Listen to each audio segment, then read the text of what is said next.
Ну вот, вот такой звук от Олимпа. Вот сейчас будем устранять эту неисправность. И заодно сделаем ему электронные тормоза. Давно мечтаю.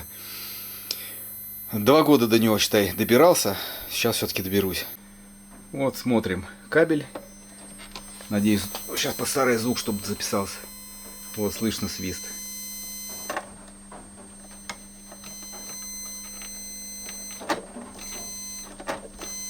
То есть кабель, который идет вот сюда на дисплей, на индикатор.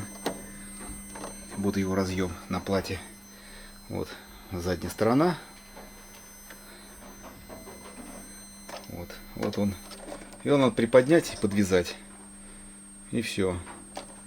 А его, вот видите, он даже вот близко когда. То есть его надо по максимуму подальше привязать куда-нибудь наверх. Ну, я сейчас его просто отсоединю, продену через этот и протяну. Вообще, в принципе, конечно же, вот эти все провода, неважно, их лучше подальше от этой платы убрать, по-любому.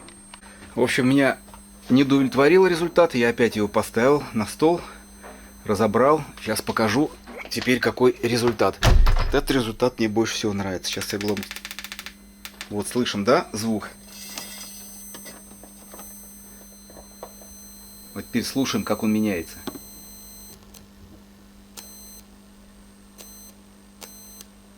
Теперь показываю, что я сделал. Вот так вот замотал кабель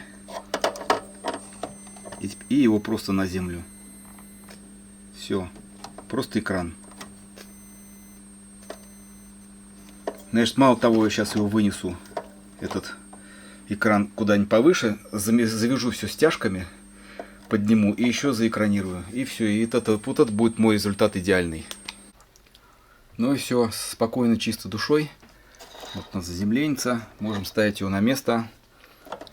И будет все полный кайф. Еще с такой-то перемоткой. Но это он теперь золотой. Я его теперь точно никуда не продам. Но все равно остался свист, но он уже за шумами. Во-первых, вот такая громкость, как я сейчас поставил, это уже очень громко. Сейчас я поставлю, сейчас сравним.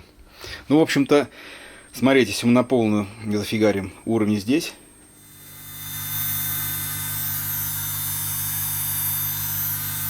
То есть писк уже на уровне сильных шумов. Ну, то есть практически это уже и незаметно. Сейчас я включу музыку и посмотрим. Так, ну что, сейчас чуть промотаю вперед. Ох, какая прелесть, а.